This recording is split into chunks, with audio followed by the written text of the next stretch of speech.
Good morning, good afternoon, and good evening, wherever you are in the world. My name is Stephen Place. I'm the founder and head trader at investingwithoptions.com, where we teach people just like you how to become great option traders. Today, we're going to talk about a dead simple and potentially very lucrative trading strategy to use as a new options trader. And if you've been around trading options for a while, you will have heard of this strategy. I just ask that you stick around because you're going to get some key execution tactics that you must use if you actually want to be successful with this trading strategy. Quick disclaimer, you and you alone are responsible for the gains and losses you have in the options market. Options trading can change your life, whether it's for the better or for the worse is up to you and how you manage your risk. Okay, so keep that in mind. Options trading is a great form of financial speculation. You just got to be smart about it. For those of you that don't know me, my name is Stephen Place. I run Investing with Options, and I've been around for we're coming up on our decade, on our 10-year anniversary of Investing with Options. Very excited about that. I am a proud dad. I live on the Gulf Coast, and I teach people specific kinds of trading systems, mainly on the income generation side of things, mainly option selling. I'd like to introduce you to a magic jack in the box, and this creepy little magic jack in the box can do one thing. So what you do is you turn the crank and you hear the creepy music, and then out pops the clown, and the clown tells you to go buy a stock. And you know, with this magic jack in the box, that if you go out and buy that stock, you have a very good chance of earning 10 to 15% over a 30-day period. So you just turn that crank, the jack in the box tells you what to buy, and you have a very good chance of earning 10 to 15% returns within the next 30 days. Now, how much do you think that jack in the box would be worth? It'd be a pretty good amount, right? People would kill for that. Yet because as retail traders, we are not institutional traders and liquidity is on our side, we can discover specific kinds of option trading strategies that allow you to earn 10 to 15% within a month with very little risk. If you're brand new to options, if you've just come from stock trading, directional trading, Forex trading, futures trading, Bitcoin trading, I have to add that in now. If you somehow made lots of money in crypto and didn't get it lost in the crash at the beginning of 2018, welcome. I'd like to show you some option trading strategies that are non-correlated to your other trading strategies. And if you do have experience with options, odds are you're going to hear about this strategy and be like, yeah, it kind of worked for me, but it really didn't. I got blown out. And I'd like you to just hang on a second while we get everyone else up to speed. This is a list, and it took me about 15 seconds to write this all out. This is a list of all the option trading strategies that I could think of off the top of my head. So you've got, you got the main directional ones right here, the long call, long put. On the other side, you got the short call, short put. You've got covered calls, covered puts. On the non-directional side, you've got straddles and strangles.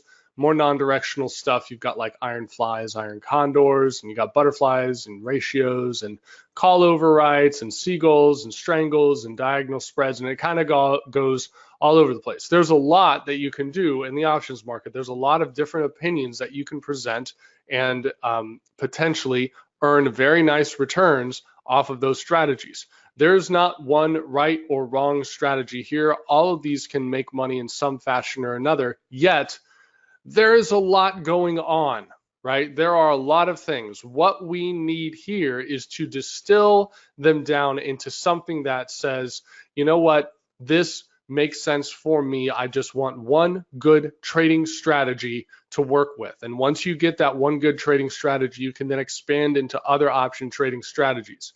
This is the best one to start with. Here's a good example. Had a client come to me, directional trader in nature and background. I took Steve's advice on the trade before. I would not have made this trade on this particular trading strategy. In 2 weeks, I made 1,060 on that single trade alone. Okay, so those are the kinds of results that are possible, and you can get much better results depending on what kind of sizing you're working with. So what do we really want? Obviously, we want profits. We want to make money. The goal of financial speculation is to earn as much money as quickly as possible, and in short amount of time and everything else. But underneath that, there's a lot of psychological stuff that goes on, right? We have to have the confidence in our ability to understand the risks. If you go and you put on an iron condor or some other complex options trading strategy and you have no idea what's going on, you're going to make dumb mistakes. right? You're going to screw up, you're not going to get in the position right, and it's just going to go down from there, right? You also need to have confidence so you don't have to stare at screens for 6 hours a day. Now, I'm a market junkie, so I will stare at stock charts for 6 hours a day, yet you want to have that ability. You know, if my daughter comes into the room and says, hey, daddy, let's go read a book, you know, I have the ability to automate all my execution strategies and everything else, so I don't have to be in front of the screen for 6 hours a day. Another big thing, especially in options trading, if you want to trade different kinds of stocks, if you want to trade different kinds of asset classes, you need to have some sort of systematic consistency when you get in and out of these trades. If you kind of compile all these ideas together, what really matters here is simplicity. You want to know what you're getting into, you want to know what your risk is, you want to know whether you're bullish or bearish, and that's about as simple as you can get, okay? Now, a lot of people, when they come to me, they say, well, the most simple options trade is going to be a long call or a long put. And that's not exactly true, right? That's not exactly true, simply because there are other things called option Greeks that you have to deal with. You have gamma and you have theta. Those are the main ones, but you've got some other convexity things that can actually muck things up, where you know, you can buy a call and then the stock goes higher, but you don't make that much money because you didn't absolutely nail the timing, right?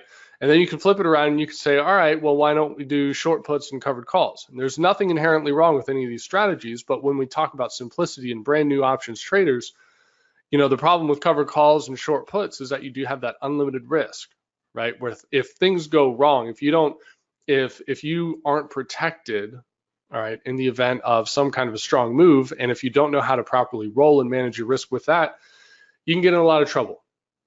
Okay, so what we're going to talk about today are a set of strategies called credit spreads. All right, credit spreads are simply where it's a vertical spread. You sell an option and you buy an option, and the only difference between your bought option and sold option are the strike price. There's two kinds of credit spreads. You have bull put spreads. So here's an example of an 1880, 1860 bull put spread. This is where you go out and you sell the 1880 put, and then you buy the 1860 put. You receive a credit, and as long as the underlying stock or market stays above 1880 going into expiration, you're going to make money.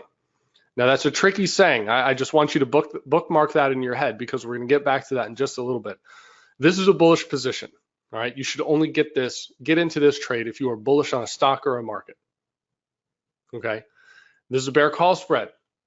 Specifically, this is the 1900-1920 bear call spread. And it's a bearish trade. And as long as the underlying stock or market stays below 1900 going into options expiration, you're going to make money. All right, pretty simple ideas.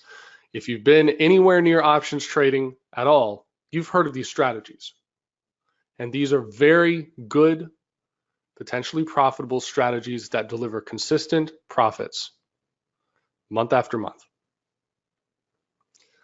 Here's why I like credit spreads, especially with new clients that are just brand new to options trading. You have very clear payouts. You have your limited risk, your limited reward. You know what you're going to risk, and you know what the payout can be going into expiration.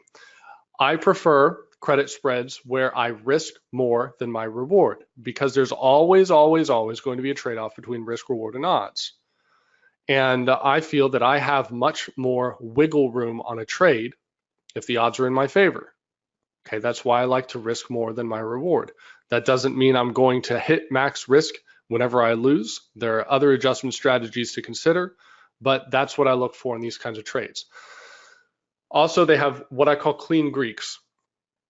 These are more directional trades than long calls and long puts, because you really only have to worry about your directional exposure. You really only have to worry about delta. There's no voodoo behind implied volatility or IV rank or theta convexity and all these other super advanced things. It's just, if you're bullish on a stock, you get into a bull put spread.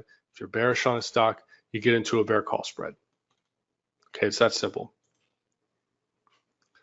So here's why this matters right now, and here's why you absolutely have to take this into consideration. All right. First thing, how are you going to pull profits out of the market when we're in the late stages of a bull market? Now, I don't think we're there yet, right? We're near all-time highs. I don't think getting bearish on the market when we're at all-time highs is a good thing to do. Yet, if you look at the entire year where we had that strong pullback, the market was range bound for months. And there were a lot of traders who were trying to buy breakouts. And unless you were in Facebook, Amazon, Netflix, Google, right? If you weren't in the FANG stocks or those large cap, high beta tech stocks, nothing was running. You can even look at some of the former momentum names just off the top of my head, something like NVIDIA. NVIDIA hasn't moved for months. Credit spreads allow you to profit even if the stock goes sideways. Second thing, how can you protect yourself if the rug gets pulled out? Right, and that's pretty simple. You limit your risk with credit spreads. And what happens if the market just turns into a garbage sideways range like 2015? I think that if market corrections do come, and they do come, they will manifest not in some kind of 2008 event, but more along the lines of just higher volatility, sideways action. That's what would be characteristic of a cyclical bull or a cyclical bear market in the context of the secular bull market. Okay. Now I've hyped this up a little bit, right? Credit spreads can give you a pathway to building aggressive and sustainable wealth in the options market. It's simple to understand. The payouts are pretty simple to understand. You have nice wiggle room, but if you've had any experience with options trading, you've probably tried to trade credit spreads. Maybe you've been successful, maybe you haven't. And so the question you're probably having right now is, if it's so easy, why doesn't everyone do it?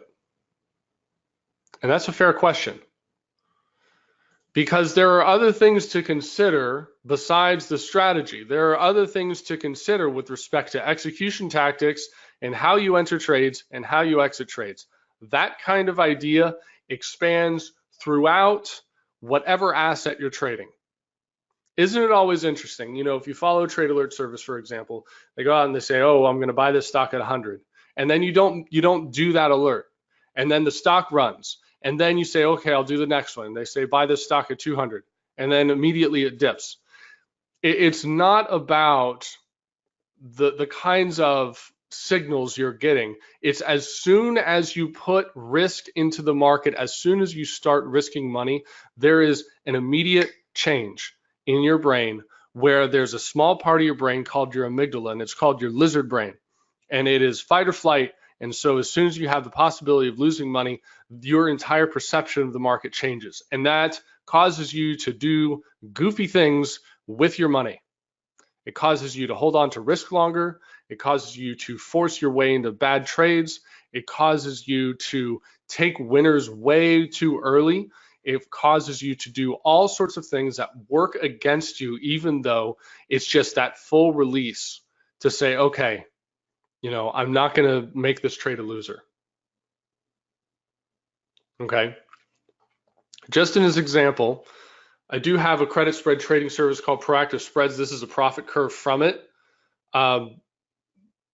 Total profits, and this is from earlier this month, $58,560. The chart you see is not a time series. It's based off of individual trade outcomes. Okay, but that profit curve is, we initiated it back about a year and a half ago. Okay, so that's the kind of expectation. So it is easy if you do change how you trade credit spreads, because it's not the strategy that's bad. It's odds are it's going to be your execution tactics. Now, Jay is asking what size. This is on a tier size of $3,000 with maximum 3 tiers. So absolute maximum capital required per trade is $9,000. The average is much, much less than that because of our scaling system. Jay's also asking, what are those tactics? Well, Jay, I'm glad you asked, because that's what we're going to talk about for the rest of this presentation. 3 credit spread mistakes that are robbing you of consistent profits. The first thing, and I see this all the time because there are a lot of option trainers out there that teach very stupid things when it comes to selling options. These are not theta trades. All right, remember I said bookmark that thing, and you probably already forgotten about it. But basically with credit spreads, and you see the same thing with covered calls and put sales, where inside your head you say, okay, as long as the stock doesn't go below 100, I'm going to make money. Well, guess what? As soon as you say that, the market gods will descend upon you and force that stock to go to 100 just to test you. right? That is Murphy's Law. You should not put on these trades because of implied volatility rank. You should not put on these trades because of fat premium. Your main decision should be, are you bullish on the stock or are you bearish on the stock? Here's a great example. Notice that I've been teaching this for a long time. This is a screenshot of an Apple bull put spread back from 2015. So I've been using the same concepts consistently for years now. This is way back when Apple was trading at $100, about 109. This is selling the 195 bull put spread. You get a credit of about 80 cents. So your maximum reward is $80. Your maximum risk is $420. Again, you say, well, why would I risk more than my reward? Because your odds are higher. Okay, you have much more wiggle room in these trades. There are things called the Greeks, and I actually did write a book on the option Greeks on Amazon. It was #1 bestseller for a while, like in 2013. You have 3 main Greeks. We'll say 4 now. You have delta, which is the change in your position value relative to the change in the stock price movement. You have theta, which is a change in the value over time. You have vega, which is change in value over implied volatility. And then you have something called rho. And rho hasn't mattered for years now. And it's change in premium relative to interest rate. And now that interest rates are off the floor, it's starting to matter a little bit more for long-term options. But for us, it doesn't matter. For this particular example, you have a delta of 48. So for every $1 Apple moves, you make or lose $48. You have a theta of 5. So every day you make $5. Just do the math on this. At the time of this video, Apple was moving 2 points a day. That means in this position, you get a $90 swing on average every single day, either in your favor or against, just the natural volatility of the stock. Your theta is moving $5 a day. That means it would take like a month of theta, excuse me, a little bit less than a month of theta for the time decay profits to match up to just a single day's price movement. If you are bullish on the stock, you do a bull put spread. If you're bearish on the stock, you do a bear call spread. Theta is a nice addition to the trade, but it is like butter on a steak, right? It adds a little flavor, but you're eating the steak. That's what you want to focus on. Okay.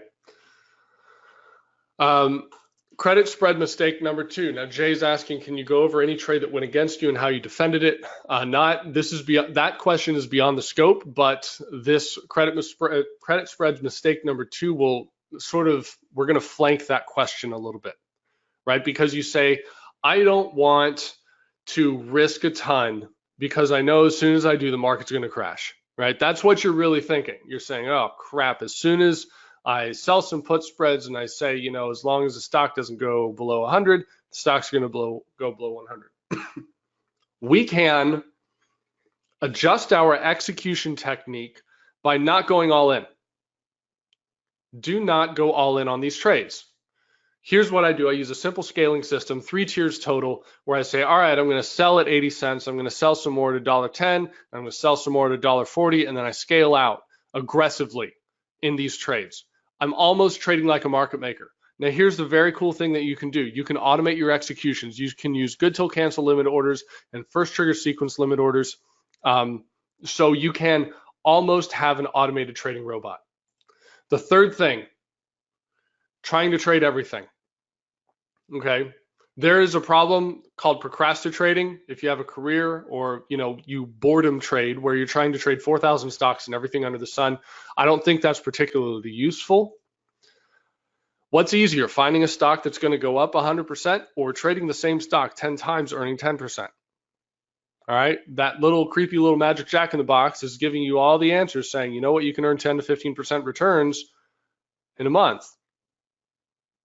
And I can go to Apple and Amazon and Facebook and Google and CSX and UNP and ConocoPhillips. I can just go to those same stocks over and over and over again. And when the setups are there, I take them. Okay. So the simplicity, it gives you the ability to better understand risks. It gives you consistency across different asset classes, and it gives less room for your lizard brain to screw things up. When you automate those executions, then you get a little bit of a release in your mind saying, you know what? It's pretty much taken care of. So here's an example, and we'll just go right here. Here's an example in Facebook, and this one has already gone out for a profit. All right, so this one was sent out like the 26th. And the whole idea with most of my trading setups is to say, you know what? Facebook's trading at 173. I don't want to touch it until it trades at 167 because 167 was an overnight lows. Instead of reacting to what the price is right now, you must be proactive and anticipate where the stock will trade into, because that will give you better risk reward, less stress, more freedom, and better results. So here's an example. Expected price 167. Go out, sell the SEP 150, 145 put spread. It's a bullish trade, right? Enter at 65 cents. If Facebook continues to sell off, you add some more. If Facebook continues to sell off, you add even more. Okay. If Facebook, in this particular example, held 173.5 and then just ran to 200, I would never have taken the trade. Okay, because I am skating to where the puck will be. If it never shows up, that's fine. I move on. I find some different trade setups, right? But it is better to say, I'm going to wait for my best risk reward where I think that the stock will hit a turning point and play it from there. Okay, so this one, only tier one got filled, entered at 65 cents. I think the spread's currently trading at 8 cents right now, maybe a little bit less because Facebook jammed higher. So this is an example of how I trade, how I structure these kinds of trades. All right, so you scale into these kinds of trades. Again, this particular example, Facebook was trading at 173. I would never have gotten filled at those prices unless we saw 167, because what I do is I say, you know what? If we hit 167, what will the price of the spread be? So I model those prices, and then I say, okay, I'm going to throw some limit orders out there. Good till cancel, set and forget. It's like an easy bake oven. And if those get filled, I've got triggered orders that immediately go out there, so I don't have to think about it anymore. It's very similar to what futures traders do with, if you have like a NinjaTrader DOM, you know, where you've got your pre-existing scaling system set up.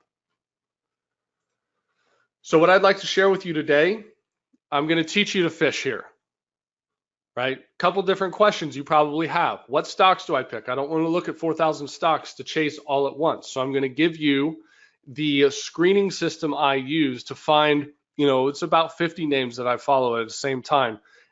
Second thing, when should I look for timing entries into these stocks? All right, where we say, where's the best risk reward on these turning points? And then how can I get the best executions? Okay, we've talked a little bit about scaling systems. I'm going to go into those for you in much more detail on those scaling systems and how to use good till cancel limit orders and some other advanced execution techniques as well. Okay. Inside the Consistent Automated Profits course, you'll also get market maker secrets as well as my stock selection checklist.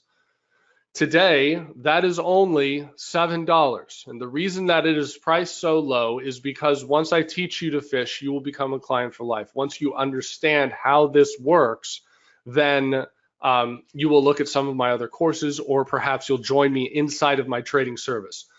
The last thing I want, because I do run trading services, the last thing I want is for you to come into one of my services and say, I have no idea what's going on, I'm in over my head. That's why I would rather get you into my indoctrination course, which is what the CAP is, so you can understand it. You can either go trade it for yourself, and if you want to, that's great. I'm all for it. If you want to come trade with me, we can do that as well. All right, so if you want that, you can go to investingwithoptions.com/CAP. If we can get that in the chat as well, we'll put it out there. If you order, let's see, what's today? Tuesday. If you order by the end of the week, you will receive a PDF called Mastering Your Mind, 5 Steps to Champion Options Trading Psychology. We talked a lot about the lizard brain, right? And the things you can do to screw up when you put risk into the market. Well, when you're trading options, there are some extra things that you must identify and take care of to make sure that your lizard brain doesn't get in the way. And that's what this ebook will show you. And then also you'll get the real world crash course in options trading. So if you are absolutely 100% brand new to trading options, this 7-part course will help you get you on your way. Okay, so I'd like you to join up. Go to investingwithoptions.com/CAP. It is $7 today. I'll show you how to trade these verticals, how how to trade these credit spreads, what credit spreads to take, how to find your favorite stocks, what price to put them in, and how to price out your spreads and how to automate them. Okay, are there any questions for me before we move on? JP's asking, how far out do you go? In terms of time, I'm looking between about 30 to 60 days. All right, I don't like weekly options suck for selling spreads. I'll just go ahead and say it, because of the term structure and the implied volatility is so stinking low. Everyone and their mother are selling weekly options right now, and the risk reward just isn't there. In my opinion, because you can make money trading weeklies. You know, I'm not going to be a complete dogmatic guy about it, but especially for new option traders, it is easier to go out in time, scale in and scale out, where you can get into the same trade multiple times without adding any additional risk. It is easier to get in and out than it is to try and do weeklies, because if something goes wrong on your weekly options credit spreads, then there is nothing you can do. There's no adjustment techniques or anything that you can really do to work those trades back to a profit. In terms of what kind of credit I'm looking for, the minimum credit I'm starting off with is about 60 cents. Okay, so that kind of gives you, there's a couple different ways to enter. You can look at delta, you can look at probability of profit. I don't like POP personally, but I just look at return on risk. They're all, you're touching different parts of the elephant, but it's the same elephant. Okay, Jay's asking, do you hold during earnings? If I have, there's a lot of post earnings trades I'll do. Right, where you get an earnings breakout, you look for that pullback and you sell some spreads into it. All right, and I did it with UAL recently, the recent flush on Lulu. Those kinds of setups work right here. If I know that earnings are going to be involved, I will just take a tier off. I won't plan adding unless I need dry powder to adjust. Okay. If there aren't any other questions. Let's see. All right. Patricia's saying, thanks for the questions, Jay. All right. I'm glad that someone's asking them. If there are any other questions, you can find me at investingwithoptions.com. For $7, you get the Consistent Automated Profits course. You also get Mastering Your Mind ebook. You also get the Real World Crash Course in options trading, and a couple other goodies as well. And then you get direct access to me where you can just shoot me an email if you got any questions for me. With that said, unless there are any other questions, and I think we're about to wrap it up. Thank you all so much for coming out. I appreciate it. I love it when people are out here learning how to build aggressive, sustainable wealth in the options market. So this is really exciting.